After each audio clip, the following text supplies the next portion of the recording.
Tema današnjeg videoklipa je nabavka borbenih čamaca za opremanje jedinica za brza dejstva na rečnim tokovima Srbije.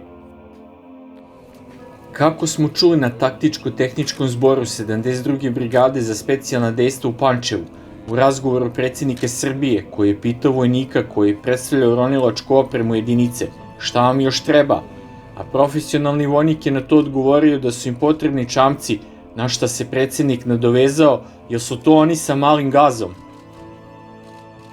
Ministar odbrane Stefanović je tom prilikom naveo da se pregovara sa njima da se nabave oni sa gazom od 0,5 metara, a načelnik Generalštaba je tada rekao da se za Vojsku Srbije u okviru plana opremanja stoji 4 plus još 4 čamca koji treba da se nabave za Vojsku Srbije.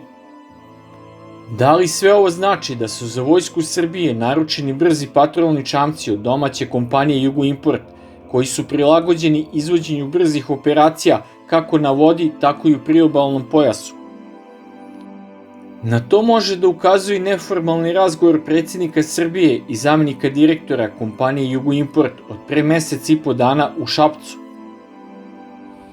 Ono što je predsjednik Srbije tada tražio od zamenika direktora Jugoimporta Aleksandra Lijakovića prilikom obilaska taktičko-tehničkog zbora povodom dana kopnene vojske, jeste da se gaz ovih čamaca smanji sa sadašnjih 0,6 do 0,7 metara na svega 0,5 metara, kako bi se ovi čamci mogli koristiti na svim plovnim rečnim vodotokovima u Srbiji, a ne samo na najvećim kakvi su Dunav i Sava. Da li će se to i konstrukciono rešiti, ili će se ići na smanjenje nosivosti samog čamca, ostaje da se vidi. U pitanju je višenamenski borbeni oklopni čamac, čija namena se razlikuje u zavisnosti od potreba jedinice u kojoj se nalazi, bilo da je to policija, vojska, žandarmerija ili ratna mornarica. Ovaj čamac sa posadom, oružjem i punim rezervoarima goriva je težak do 11 tona. Stalnu posadu čamca čini, u zavisnosti od konfiguracije naoružanja, 4 do 8 ljudi, a čamac omogućava transport, odnosno desant 4 do 8 pripadnika iskrcnog odeljenja ronilaca i slično, što znači da ukupno 12 ljudi može biti na čamcu. U zavisnosti od taktičkih zadataka, operativni deplasman čamca kreće se približno od 7,5 do 10,5 tona, što odgovara maksimalnim brzinama čamca u rasponu od 40 do 45 čvorova. Čamac je lake konstrukcije jer je izrađen od brodograđevnog aluminijuma. Ima dužinu od 12 metara i širinu od 3,35 metara i autonomiju na punom gasu od 5 časova ili 200 nautičkih milja. Ovaj borbeni čamac ima 2 motora američke proizvodnje Cummins od po 480 konjskih snaga i odlične performanse sa tom snagom na rekama, ali Jugoimport planira da ga dodatno osnaži ubacivanjem 2 motora snage od po 550 konjskih snaga. Ono što ovaj čamac izdvaja od konkurencije je takozvani jet pogon, odnosno pogon sa turbinama, zbog čega ima plitak gaz, pa može da plovi i na dubinama od svega 0,6 do 0,7 metara. To mu omogućava vrlo uspešne akcije u plitkim vodama, što je potrebno za izvođenje specijalnih operacija u priobalju. Zbog jet pogona ovaj čamac je vrlo tih jer plovi bez propelera. Pored brzine, za ovo borbeno plovilo je od izuzetne važnosti naoružanje kojim je opremljeno, odnosno njegova vatrena moć. A ovaj srpski borbeni čamac je naoružan do zuba i to sa osnovnim naoružanjem topom M71/10 kalibra 20 mm, koji se nalazi na pramcu i koji omogućava brzo i efikasno dejstvo danju i noću i u složenim meteo uslovima na otvorenoj vodinoj površini na daljinama do 2 km protiv ciljeva na moru, kopnu i vazduhu.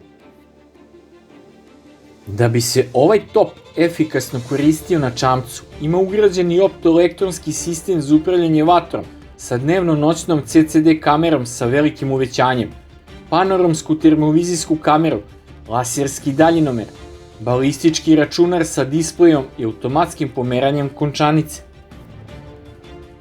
Ovaj top M71/10 je kompanija Jugoimport izvezla u nekoliko zemalja Dalekog istoka, i to za ratne brodove većeg deplasmana. Kada se uzme u obzir da su to gabaritniji brodovi većeg deplasmana, onda postaje jasno koliko vatrenu moć ima srpski čamac sa istim ovim topom kalibra 20 mm. Pored ovog topa, čamac ima i dva mitraljeza kalibra 7,62 mm, dva automatska bacača granata kalibra 30 mm, efikasnog dometa do 1,5 km, a na krmi ima montiran mitraljez kalibra 12,7 mm. Sve ukupno, prvi srpski brzi patrolni čamac ima ukupno 6 vatrenih pozicija, što za ovu kategoriju vojnih plovila predstavlja izuzetnu vatrenu moć. Sada dolazimo do treće bitne stavke, a to je balistička zaštita, koja je takođe na zavidnom nivou, iako bi neko možda pomislio da je zbog brzine i okretnosti čamca ona žrtvovana, ali nije. Svi vitalni delovi čamca su oklopljeni, kao što su motor i rezervoari, a borbeni štit se nalazi oko svakog oružja, praveći zaklon za strelca koji je otporan na pogodak metaka kalibra 7,62 mm. Osim uvoznog pogona, navigacijskog radara i još nekoliko komponenti i podsistema, ovaj čamac je izrađen isključivo zahvaljujući srpskoj pameti i u našim brodogradilištima. Ovaj brzi patrolni čamac sa motorima od po 480 konjskih snaga dostiže brzinu od čak 80 km/h sa punim opterećenjem, a sa jačim motorima može da razvije brzinu od čak 100 km/h. Za sada jedan ovaj borbeni čamac koristi srpska žandarmerija MUP-a Srbije, koji je izgradio Jugoimport SDPR u svojoj fabrici u Velikoj Plani, a koji prvenstveno služi za protivterorističke akcije. Ovaj čamac se može porediti sa najboljim čamcima u svojoj klasi na svetskom tržištu, a ne čudi da već postoji zainteresovanost kupaca iz arapskog sveta i afričkih zemalja, jer ima kao i svo srpsko naoružanje odličan odnos cena-kvalitet. Novi čamac bi uskoro trebalo da počne serijski da se proizvodi i da se njime opreme pripadnici Vojske Srbije i MUP-a Srbije. Inače, u Srbiji on prvenstveno služi za odbranu granice na Dunavu. Molim za vaše mišljenje, da li će se Srbija opredeliti za nabavku ovih domaćih brzih patrolnih čamaca Premax 39, ili će se opet nabavljati čamci iz inostranstva, ili u vidu kupovine ili donacije iz Kine, od koje je Srbija već dobila 16 gumenih čamaca RIB 720, čamce Kando predstavljenih na vežbi BEGI 2019 i ostalih u ukupnoj količini od 40 čamaca.